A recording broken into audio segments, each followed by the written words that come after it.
Let me be very direct from the start, because this is something most people prefer to ignore. Simply owning gold or silver does not automatically mean you're protected. In fact, believing that alone can give you a false sense of security. What's unfolding beneath the surface right now should concern anyone who understands how money, history, and human behavior actually work. The signals are becoming harder to ignore, yet most people remain distracted, poorly informed, or overly confident in a system that has repeatedly proven fragile. This isn't about spreading fear. It's about recognizing reality for what it is. Many precious metals holders believe they've already taken the smartest step. They assume that once they buy gold or silver, they're safely positioned against inflation, currency weakness, and financial instability. That belief helps them feel calm, even comfortable, but that comfort is exactly the problem, because the sense of control people feel right now is slowly fading, and the cracks are becoming visible. What we're experiencing isn't a routine economic phase. This isn't a short-term inflation issue, and it won't be solved by a few rate changes or reassuring speeches. The system itself relies on debt, leverage, and trust. And that trust is steadily wearing thin. When the wider public finally recognizes this shift, the response is unlikely to be smooth or rational.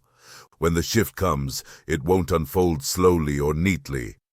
Gold and silver are often described as financial insurance, but insurance only works when you truly understand the risk you're protecting yourself from.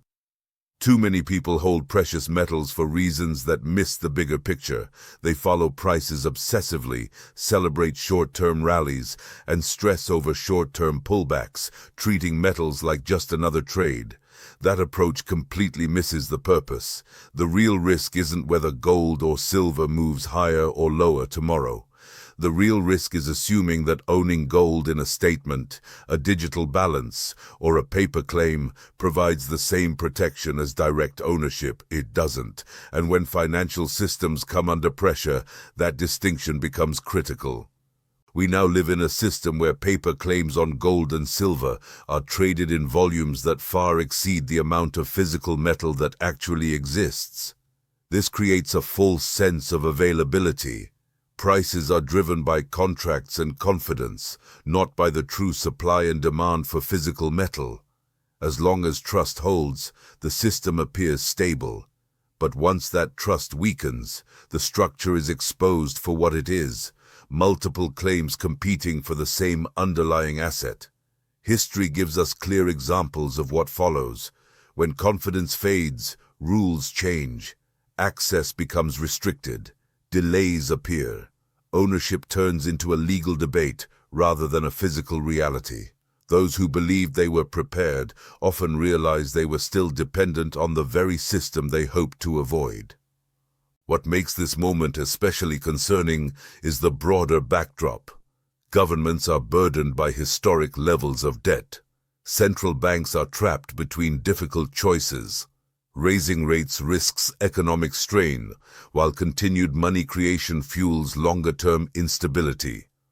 Over time, this process erodes purchasing power and, more importantly, trust. Savers feel the impact first. Workers struggle to keep pace. Eventually, attention turns toward assets perceived as lasting stores of value. When that shift happens all at once, access tightens, costs rise sharply, and the protection people assumed was already in place becomes far harder to obtain. This is why complacency, more than volatility, represents the greatest risk. If someone believes that merely owning gold or silver automatically guarantees protection, they're overlooking the deeper structural risks forming beneath the surface. True protection isn't defined only by what you own. It depends on how that asset is held, where it's stored, and whether it exists outside a system that's already showing signs of strain. History shows that the opportunity to act calmly always disappears before a crisis becomes widely accepted. By the time consensus forms, the consequences are already unfolding. The sense of security people rely on doesn't fade gradually. It collapses suddenly. And when that moment arrives, the gap between genuine preparation and simple assumption becomes impossible to ignore. What many fail to recognize is that the price displayed on a screen has little connection to the physical reality of gold and silver. Today, these metals are rarely exchanged as tangible assets. Instead, they circulate as financial instruments, contracts, derivatives, and layered claims resting on a relatively small pool of actual metal. As long as confidence remains intact, these promises appear reliable. But systems built primarily on belief lack durability. Paper markets were created for efficiency and convenience, not for long-term security. They make it easy to trade exposure without ever handling, storing, or insuring the metal itself. Over time, this convenience produced massive trading volume, giving the impression of deep liquidity. Yet liquidity only exists until people demand what they believe they own. This is where the disconnect becomes clear. In paper markets, gold and silver can be sold in virtually unlimited quantities.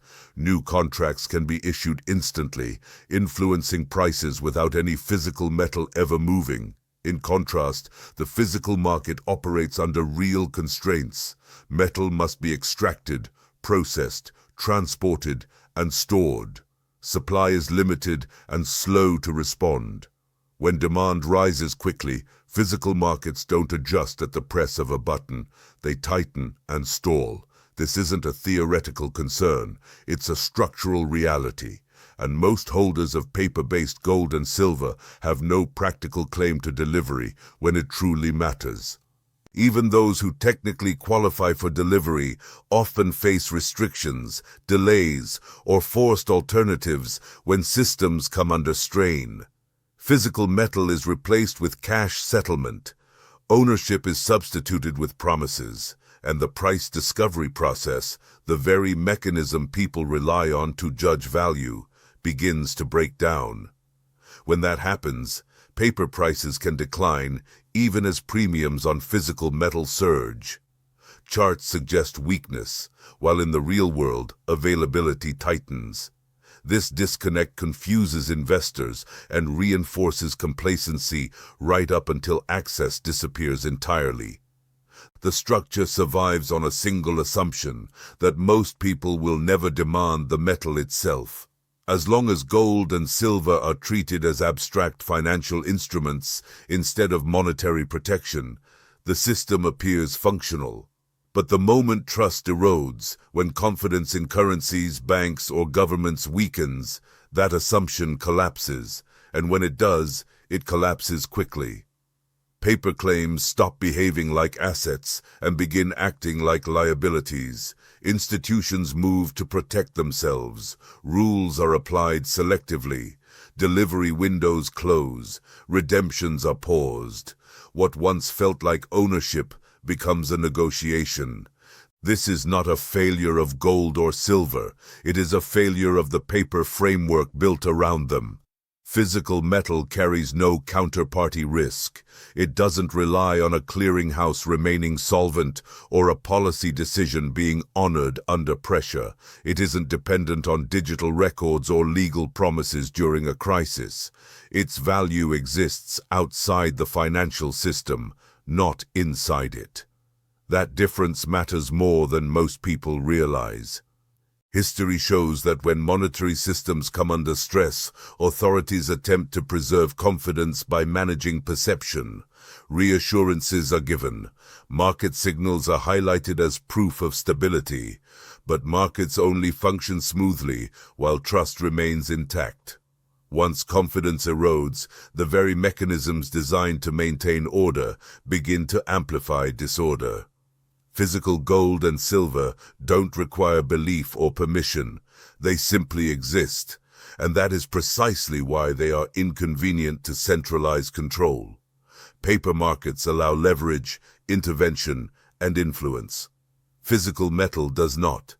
It exposes the limits of policy and the consequences of excess debt. That is why attention is consistently drawn toward paper prices rather than physical availability. The real danger for investors is assuming these two markets are the same. They are not. Under normal conditions, they appear connected. Under stress, that connection breaks, and when it does, those holding claims often discover that the protections they relied on were never designed for moments of crisis. By the time the difference becomes obvious, calm decision-making is no longer possible. Markets move on urgency, not logic. And those who waited for confirmation find themselves competing for something that cannot be created instantly. The lesson is uncomfortable, but clear. If your sense of protection depends on a system burdened by debt, leverage, and political influence, then it isn't protection at all. It's exposure. Real security is not reflected in price quotes or account balances. It comes from reducing dependence on promises precisely at the moment those promises are most likely to fail. That reality is uncomfortable, which is why most people avoid it until they're forced to face it under pressure. What few truly grasp is that government debt isn't just a figure on a balance sheet. It represents commitments that cannot realistically be fulfilled. Every unit of debt is future purchasing power already spent. When debt expands faster than the economy meant to support it, the outcome is not speculation. It is arithmetic. For years, the public has been conditioned to believe that debt is manageable, that deficits are normal, and that borrowing is both sustainable and necessary. As long as interest rates remained suppressed and markets appeared calm, that narrative held together. But debt does not vanish through neglect. It compounds. And eventually, the cost of servicing it exposes the illusion. Governments now face constraints they cannot escape.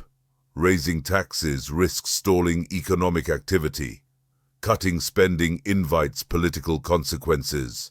Growing out of the problem requires admitting that debt-driven expansion was never genuine growth to begin with. That leaves one path: currency expansion. It is politically convenient. It postpones consequences, and it distributes the burden quietly across society through inflation.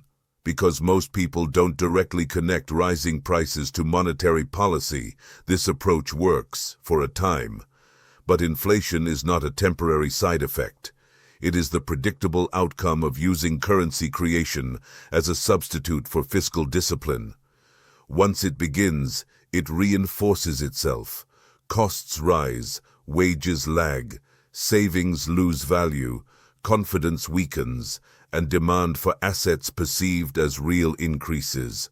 That is where instability takes root. Currency breakdowns rarely arrive without warning. They begin subtly.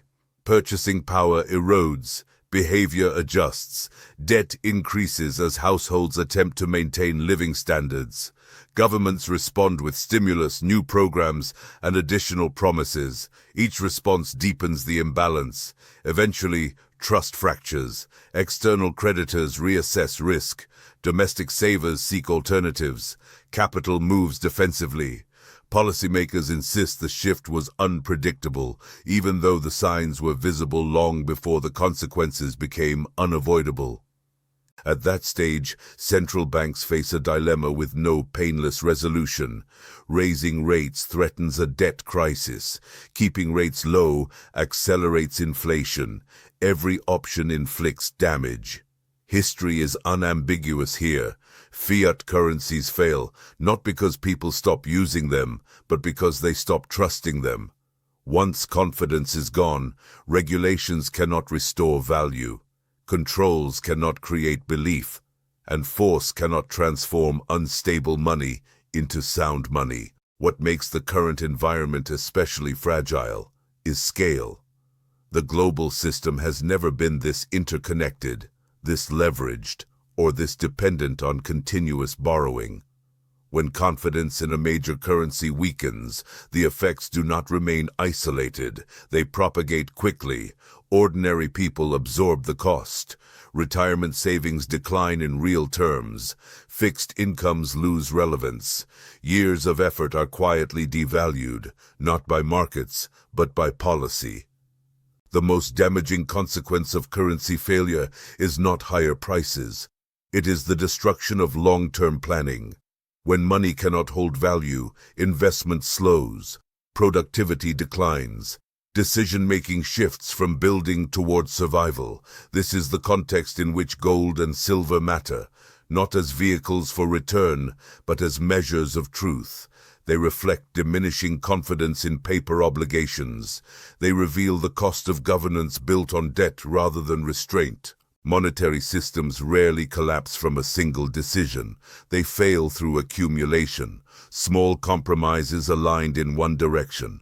Borrow first, inflate later. Deny reality until denial is no longer sustainable. By the time failure is acknowledged publicly, the consequences have already unfolded. Currency collapse is not announced. It is experienced. And the warning signs are always clearer in retrospect. Expanding debt, persistent deficits, central banks financing governments. These are not signals of resilience. They are indicators of exhaustion. The critical question is not whether debt and currency debasement lead to consequences. History has already answered that. The question is who prepares before those consequences become unavoidable. The most dangerous phase of any financial cycle is not the excess or the collapse. It is the period just before reality becomes undeniable. That is when complacency is highest and caution is dismissed. The system still appears functional. Markets operate, banks transact, payments clear. This creates false confidence, but systems do not fail gradually in ways that allow universal preparation. They fail abruptly after extended denial. Most people wait for confirmation, a headline, an announcement, an unmistakable signal. By the time that signal appears, access has already tightened. Preparation always looks unnecessary until it becomes impossible. The indicators are already present. Persistent inflation, rising borrowing costs, discussions of new rules and temporary measures that quietly become permanent. These are not signs of strength, they are signs of strain. When strain becomes crisis, decision-making shifts away from individuals and toward institutions protecting themselves. And institutions prioritize survival, not flexibility. Limits are imposed, liquidity contracts, options disappear quietly. What once required no permission now requires justification. The common mistake is believing the turning point will be obvious when it arrives. It won't. The transition from normal to abnormal occurs faster than psychology can adjust. Planning turns into reaction, and reaction is always more costly. Waiting does not provide clarity. In leveraged systems, information arrives as shock. Shock produces urgency, not understanding. When confidence breaks, demand converges. Everyone seeks safety at the same time, and safety cannot be produced on demand. Those who acted early are not competing. Those who waited are, and the crowd always pays more. The belief in a smooth exit or orderly transition is comforting but unrealistic. Financial systems do not unwind politely. They fracture under pressure. The longer the strain accumulates, the sharper the release.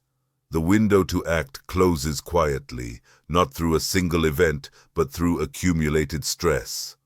One disruption reveals weakness. Weakness spreads. Trust fades. When that shift is complete, people stop asking how to prepare and start asking whether it's too late, and the answer depends entirely on timing. Before the shift, preparation feels optional. After it, it feels unreachable. The tragedy is not the absence of warnings. It is the refusal to act early, because early action requires discipline and discomfort. The window does not close with an announcement. There is no signal, only a transition from possibility to restriction. And once that transition occurs, preparation turns into regret. Gold and silver do not protect because they are traditional or symbolic. They protect because they do not depend on promises. They do not default. They do not require belief. But that protection only exists when the difference between real ownership and assumed safety is understood. What lies ahead is not normal, it is not fully reflected in prices, and it will not reward complacency. If gold or silver is part of your strategy, this is the moment to move beyond assumption and toward certainty. Because when the system finally fractures, there will be no second warning.